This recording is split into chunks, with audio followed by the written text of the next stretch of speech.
gente, aqui é a Bruna e esse é o meu Leituras de Janeiro de 2026. Faz tanto tempo que eu não faço um vídeo de leituras do mês. Que estranho, mas ao mesmo tempo, que bom voltar a falar dos livros que eu li esse mês. E foi um mês muito bom de leituras, estou com uma pilha aqui de 8 livros para comentar. Começando por The River Has Roots, da Amal Muhtar. Essa é também a autora é a coautora, no caso, de Como se ganha uma guerra do tempo. Esse livro que tá aqui do lado. Eu nunca tinha lido esse outro livro, uma amiga minha gosta muito do livro e falou desse aqui. Esta capa é lindíssima. Eu acho essa edição muito, muito bonita. E aí eu resolvi, no primeiro dia do ano, falei assim, vou pegar um livro rapidinho, né? Só pra dar aquele gás pra começar com vontade. E esse livro é uma fantasia. Ele meio que se passa nesse mundo fantasioso em que a natureza e a gramática, as palavras têm uma relação intrínseca ali. E você tem as pessoas que cuidam da gramática e a grande família que cuida disso tem duas irmãs, elas são meio que opostas em muitas coisas, interesses, nos hobbies e também no estilo de canto, as músicas preferidas, mas elas são muito próximas. Só que uma irmã, ela tem um interesse muito grande pelo outro mundo que existe ali, que você pode atravessar, onde tudo acontece de um jeito diferente. É um mundo mais mágico ainda, como se esse mundo não fosse mágico. E vão acontecendo coisas. É um livro de 100 páginas, eu não posso falar muita coisa sem dizer muito do que acontece. Mas eu gostei muito da história. É uma história muito... Não é lúdica a palavra. Ela é muito fantasia, assim, sabe? Ela seria um universo legal de ver expandido, ao mesmo tempo tem uma certa delícia de ser uma história curtinha. É muito difícil explicar. Eu só posso dizer que se você puder ler esse livro, leia. Ele realmente é muito bom. E quando eu li, eu achei que ia ser o melhor livro do mês. De cara, assim, nossa, não imagino ler outra coisa melhor do que isso. Eu estava errada, porque eu li esse mês um dos meus livros favoritos do ano, com certeza eu vou já falar dele. Não é esse agora, esse aqui é o segundo livro que eu li no ano, que foi Assistente do Vilão, da Hannah Nicole Never. A ideia desse livro, ele foi vendido quando ele lançou como um The Office no mundo de fantasia, o que eu não acho que é a melhor descrição. O contexto aqui é, você tem a Ivy, que mora nesse mundo de fantasia, onde você tem criaturas, dragões, reis, vilões, etc. Você, na verdade, tem o grande vilão, Dark One, o vilãozão da porra toda. E um dia ela tá na floresta, tipo, meu Deus, eu preciso de um emprego, porque o pai dela é doente, ele não consegue fazer muita coisa, a irmã precisa, né, ir pra escola, precisam comer, precisam fazer tudo, então ela que sustenta a casa. E sem um emprego, o que ela faz? E aí ela acaba trombando com esse grande vilãozão no meio da floresta e ele oferece pra ela um trabalho. E ela começa a trabalhar no covil desse vilão. Só que quando você para e pensa, né, se você é um grande vilão de um reino inteiro, você não é só uma pessoa, né? Você tem os seus guardas, você tem as suas criaturas mágicas, tem que ter um cuidador para essas criaturas. Você tem um monte de pessoas ali do seu lado, você tem que, sabe, pagar essas pessoas. Então você precisa de um contas a pagar, um contas a receber, precisa de um departamento de RH. Então eu entendo que a pegada do The Office é meio tipo, esse funcionamento de uma empresa de mal, no caso. Não é uma empresa, né? Mas tem um pouco desse ar. Eu entendo, mas eu não acho que é o melhor jeito de vender o livro. Trope aqui, né? A grande característica desse livro, que é um romantasia, então você sabe que vai ter um romance, é a personagem, né? Todo fofinho, bonitinho e tal, e o outro personagem mais emo, né? Sou do mal.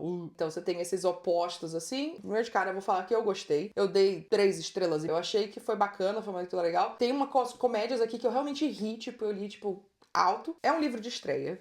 Então, uma coisa que eu achei é que a história tava um pouco... Não a história em si. Achei que o jeito de contar a história, né? A escrita tava um pouco crua, de um jeito que pode muito bem melhorar. Talvez os próximos livros sejam muito melhores, que é o que eu tô esperando. Eu quero ler o segundo livro, eu tenho o segundo livro, que é Aprendiz do Vilão, e já tá aqui, mas eu não vou pegar pra ler agora. Calma, eu acho que talvez seja essa série que eu vou lendo aos poucos, quando eu quero uma coisa leve, uma coisa facinho de ler. Eu achei que o caminho que a história foi interessante. Eu gostei da história em si, como ela foi pegando os elementos e montando ali, e a reviravolta que tem e tudo mais. Eu achei isso legal. O final mesmo, eu já imaginava. Também não é um problema, eu não tô lendo pelo tipo, que novidade. Mas foi uma experiência legal. Eu dei 3 estrelas e meia pra ele, se você se importar com notas e estrelas e tal. Eu acho que foi um romantasia num contexto que é interessante pra mim, que não fica repetitivo. Foi um cenário, uma coisa bacana. Foi divertido. Assistente do Vilão, aprovado. Tô tentando não bater no microfone, tá, gente? E aí, logo em seguida, eu tive uma TBR da roleta, em que eu deixei uma roleta escolher quais são os livros que eu ia ler esse mês. E aí eu li We're Rules to Follow, da Kim Spencer. É um livro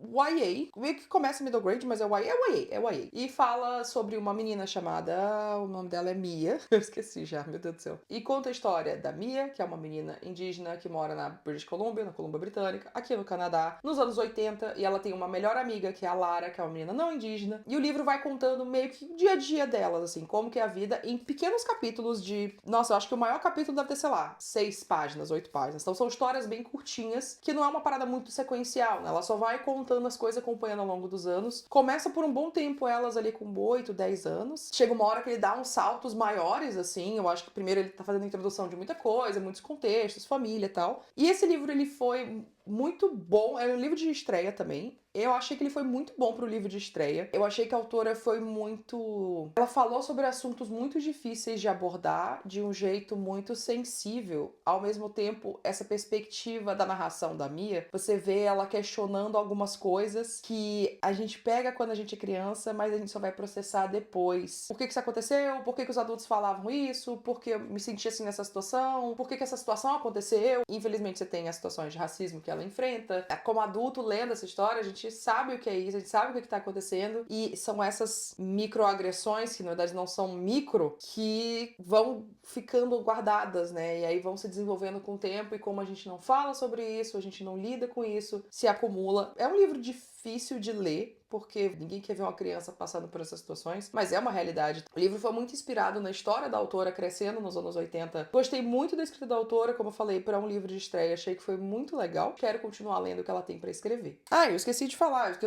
não tô fazendo meio que não, tô tentando seguir a ordem, tá? Enquanto eu tava lendo Assistente do Vilão, eu comecei a ler em e-book, mas eu tenho físico aqui, Waiting for the Long Night Moon, da Amanda Peters, que é uma autora Mi'kmaq. É o povo guardião do território que hoje é conhecido como Nova Scotia, aqui no Canadá, pro lado leste do Canadá. E eu já conheci a escrita da autora, eu tinha lido um outro livro dela que chama Berry Pickers, que foi um dos meus favoritos do ano passado. É um livro muito, muito, muito legal. Eu achei maravilhoso, eu gostei muito da experiência de ler o livro. Então, eu quis muito ler outros trabalhos dela. Esse aqui é um livro de contos que ela escreveu antes de escrever Berry Pickers. Dá pra perceber um pouco, na minha visão, que a escrita dela em Berry Pickers tá um pouco mais avançada do que aqui. Porém, aqui tem contos muito legais, tipo, perspectivas muito, muito interessantes mesmo. O meu único arrependimento com esse livro é que eu fui lendo ele, né, de uma vez, e eu acho que ele é o tipo de livro que eu deveria... Ah, vou ler um conto, dei um tempinho, depois eu vou ler outro. E, tipo, lendo devagar. Até porque tem vários contos que são bem intensos emocionalmente, eu vou dizer. E lidam com assuntos difíceis, né, com perspectivas complicadas. Você tem desde traumas de criança sendo revistados quando adulto, perda, luto, você tem ativistas indígenas protestando no meio da estrada contra a construção de um olho adulto, você tem relação de mãe e filhos. Essas histórias aqui são muito bonitas. Gostei pra caramba, eu vou continuar lendo o que a Amanda Peters publicar. Eu tenho gostado de tudo que ela publicou. Esse aqui eu também dei 3 estrelas e meia. Na verdade, é meio difícil você falar assim uma nota geral para todos os contos. Quando eu anotei sobre o livro no meu journal aqui, no meu bujo, eu fui anotando sobre cada conto. Fui escrevendo tipo, esse conto aqui eu achei isso. É meio difícil dar uma nota geral, mas vamos dizer 3,5 para 4. Tem alguns aqui que são obviamente histórias que para mim é 5. Por isso que essa nota de estrelas é meio complicada de dar, né? Mas eu achei que vale muito a pena. Porém, eu prefiro, se você quiser ler um primeiro livro da Amanda Peters, eu recomendo o Berry Pickers. Mas essa capa é lindíssima. Eu achei essa capa tão, tão bonita. Enfim, tá, vou tentar não perder a ordem aqui pra não ficar doida. Esse agora é um dos meus livros favoritos de 2026. Com certeza, ele desbancou The River Has Roots como o livro favorito do mês. Martyr by... Eita, não, eu tô falando inglês, a gringa. Que é Martyr, do Kaveh Akbar. Gente, caraca, esse livro foi uma porrada. Esse livro já tava no meu radar, assim, eu já queria ler ele há um tempinho. Eu tinha visto a capa, achei interessante. Sabia muito da história? Não. Tem livros que eu só tenho um feeling. Eu senti que vai ser interessante, eu senti que eu vou gostar, e é isso daí. Nesse livro, o personagem principal é o Cyrus. O Cyrus sempre teve a vida meio que girando em torno da morte. Vamos explicar. O Cyrus perdeu a mãe quando ele ainda era bebê, porque o avião onde ela estava indo viajar para visitar o irmão em outro país foi derrubado por um navio cargueiro dos Estados Unidos num acidente. E aí ele cresceu sem a mãe, e aí o pai dele decidiu que eles deviam mudar do Irã, eles são do Irã, e foram para os Estados Unidos para ele, né, terra das oportunidades, para ele trabalhar numa fazenda, não é uma fazenda, na indústria da carne, uma indústria de ovos e frango. São muitos ovos e frango. E aí ele trabalhou a vida inteira ali, e depois que o Cyrus entrou na faculdade, o pai dele faleceu do nada, né, só o corpo cansou. E o Cyrus trabalha como ator num hospital, onde ele finge ser pacientes terminais e ele ajuda médicos a aprenderem a se comunicar com os pacientes e contarem notícias ruins. Então ele finge que ele tá com câncer terminal. Médicos em treinamento entram lá, conversam com ele, falam e ele dá meio que uma nota, uma avaliação. E mais um fator da vida do Cyrus é que ele é alcoólatra, ele passou muito tempo da vida concentrado em beber e usar drogas. Agora que ele tá sóbrio, ele fala que a poesia que ele escreve parece que não presta mais. Ele não sabe estar sóbrio, porque agora sóbrio ele tem que lidar com sentimentos e lidar com coisas que ele não sabia que ele tinha que lidar. E aí ele começa a ficar obcecado pela ideia de você ser um mártir das coisas. Ele começa a pensar sobre escrever um livro sobre o que é você ser mártir, né? Sobre como é morrer por alguma coisa, né? Que a morte é essa coisa muito... aconteceu. E aí você morre e, tipo, a sua vida não significou nada, não teve peso de nada. Ele começa a pensar muito sobre isso e achar que, assim, não, eu não posso, né, morrer assim. Minha mãe morreu por nada, meu pai morreu por nada, não posso ser assim. E ele começa a ficar pensando nisso até que ele encontra uma artista que tá fazendo uma exposição em Nova York, em que ela tá em estado terminal, ela vai morrer em poucos dias, ela decide parar de tomar os remédios, parar de fazer qualquer tipo de tratamento e ficar no museu disponível para as pessoas virem conversar com ela sobre a vida ou a morte ou o que quiser. É um livro, obviamente, como você pode ver, com temas pesados, com, né, uma vibe já carregada, mas este homem escreve tão bem. Eu achei a escrita desse autor tão boa e tão bonita assim, e tão, ela não precisa ser rebuscada nem técnica ou nada demais assim, só parece que ele realmente tá escrevendo. Tem gente que sabe contar histórias, e eu acho que esse livro é uma boa contação de história. Eu acho que a história do Cyrus aqui é muito bem contada, inclusive não é contada só pela perspectiva do Cyrus, na verdade em terceira pessoa. Você tem capítulos aqui da falecida mãe do Cyrus, você tem capítulo do pai dele, você tem capítulo da Lisa Simpson, sim, dos Simpsons, a personagem, que é um dos desenhos favoritos do Cyrus, com, eu acho que a mãe falecida do Cyrus. E é um dos melhores capítulos que tem. Então você tem meio que, tipo, personagens aleatórios, mas que tiveram um impacto na vida dele, no meio da história aqui, contando uma perspectiva. E é uma coisa que eu não esperava encontrar nesse livro, né? Eu achei que ele ia ser uma coisa bem mais séria e tal, mas pra mim ele é bonito. Ele é uma ótima história sendo contada de um jeito muito, muito bonito. E esse livro marcou, assim, pra mim. E é engraçado porque ele tem na frente aqui um blurbzinho que é: o Kaveh Akbar é um dos meus escritores favoritos da vida. E quem falou isso foi Tommy Orange, o autor de Lá Não Existe Lá e Estrelas Errantes. Estrelas Errantes que eu tive o prazer de traduzir pro Brasil, muito obrigada, Rocco, que é, né, um autor pra mim que é incrível, que é uma das pessoas que melhor escreve, que eu conheço na literatura contemporânea. E se ele acha que o Kaveh Akbar é um dos autores favoritos dele, eu tinha que dar uma chance, e eu concordo. 5 estrelas, amei, um dos meus favoritos do ano, não tenho dúvida. Eu dobrei o canto aqui de várias coisas, anotei várias citações, tem 2 páginas de citação no meu caderno. Eu adorei. Esse é um livro que eu leria de novo só pra ter mais contato com a escrita do autor. Apesar de que eu sei que ele tem mais coisas publicadas, inclusive eu preciso ir atrás de mais coisas dele. Com certeza. Ainda na minha TBR da roleta que eu fiz esse mês que passou, eu li Moon of the Turning Leaves, do Obgeshig Rice, ou Wob Rice, que é o segundo livro de Moon of the Crusted Snow, que foi um livro que eu li ano passado, 2024. Acho que foi 2024. E é um livro de ficção científica, é uma ficção científica distopia, em que a comunicação e energia elétrica simplesmente para de funcionar. E aí você acompanha aqui um grupo de pessoas numa reserva indígena aqui no Canadá. E assim, tá, parou. E aí? E aí? O que aconteceu? O que aconteceu?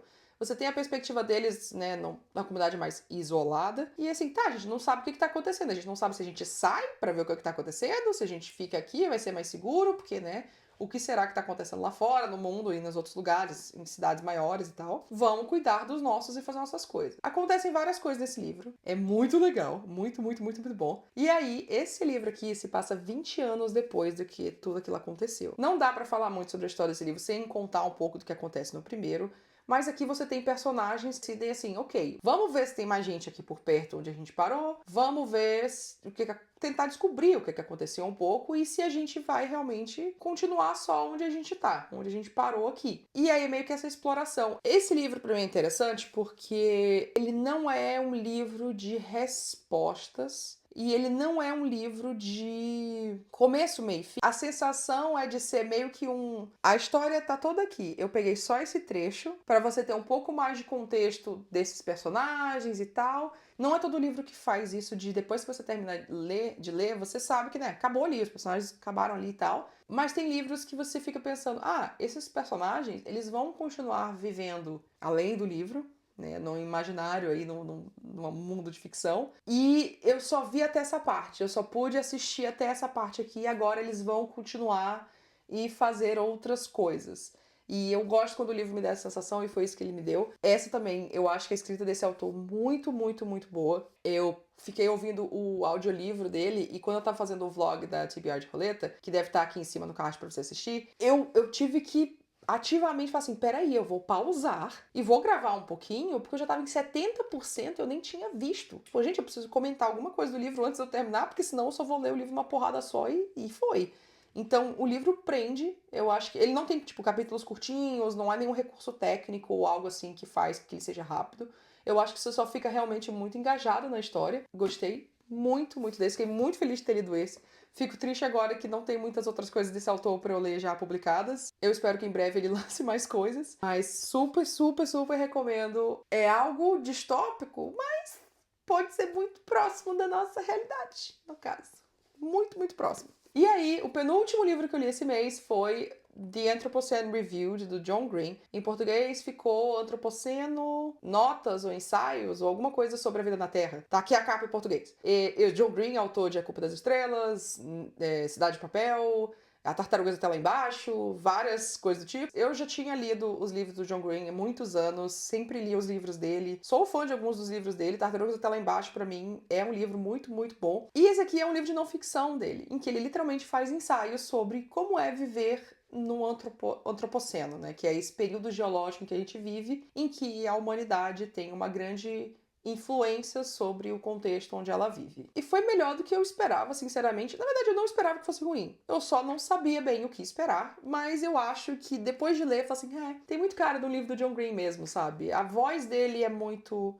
Eu já conheço a voz dele pelos livros de ficção, mas obviamente ficção é diferente, mas por já ver outros vídeos dele, o trabalho dele na internet, já conhecia. Eu gostei muito que nesse livro ele fala mais sobre as questões de saúde mental dele. Ele sempre foi muito aberto sobre isso. Ele fala sobre como é viver com transtorno de TOC, transtorno de obsessão.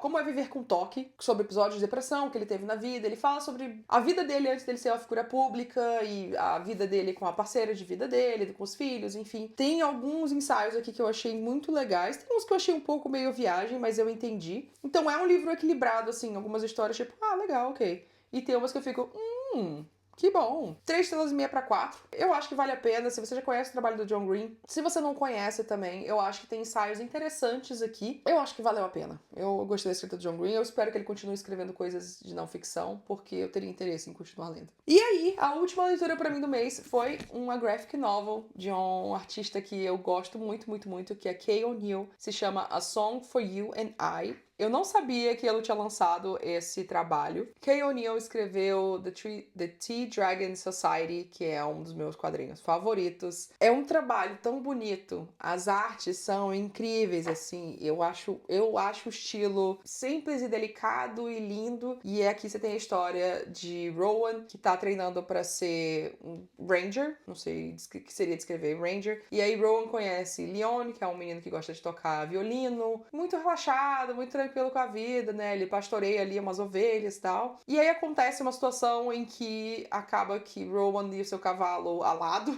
que é o Kestrel, acaba se machucando, e aí Rowan precisa parar seu treino de Ranger pra fazer outras tarefas e meio que se reconectar com o Kestrel, o seu cavalo, e acaba indo com Leone pra fazer algumas tarefas. Na real, é uma história sobre identidade. É uma história sobre identidade, sobre aceitação, e aceitação própria, principalmente, né? Rowan tem outro nome que as pessoas usam para falar sobre ele, só que o Rowan sente que tem que conquistar o direito de poder usar esse nome, assim como tem que conquistar o direito de ser Ranger. É uma história fofa, uma história que é contada com um visual maravilhoso. Não é o meu quadrinho favorito de Kay O'Neill, só porque tem Tea Dragon Society, que pra mim é uma das coisas mais lindas já criadas.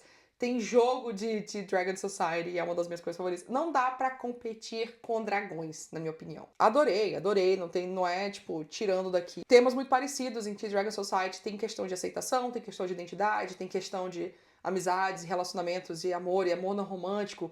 Muitas coisas maravilhosas, assim. E dragões, aí eu preciso ter a preferência ali. Porém, eu acho que super vale a pena também. Kay O'Neill também tem outro quadrinho que eu acho que ficou um pouco mais famoso, que chama Moth Keeper. Tá aqui atrás. Chama Moth Keeper. Talvez você já tenha visto por aí. Todos os trabalhos de Kay O'Neill, eu acho que super vale a pena você ir atrás e conhecer. É uma pessoa artista incrível, incrível. Eu acompanho o trabalho dele faz muito tempo. Eu encontrei esse quadrinho. Eu nem tava procurando quadrinho. Eu encontrei esse quadrinho quando eu fui numa das minhas livrarias favoritas aqui de Montreal. E aí eu vi que tava lá e é autografada, uma cópia autografada. E aí tá autografada. Aí eu precisei comprar, né? Não tinha o que fazer. O que eu vou fazer? Vou comprar. Então, essa é a minha pilha de leituras de janeiro de 2026. Eu acho que foi uma pilha muito, muito boa, na real.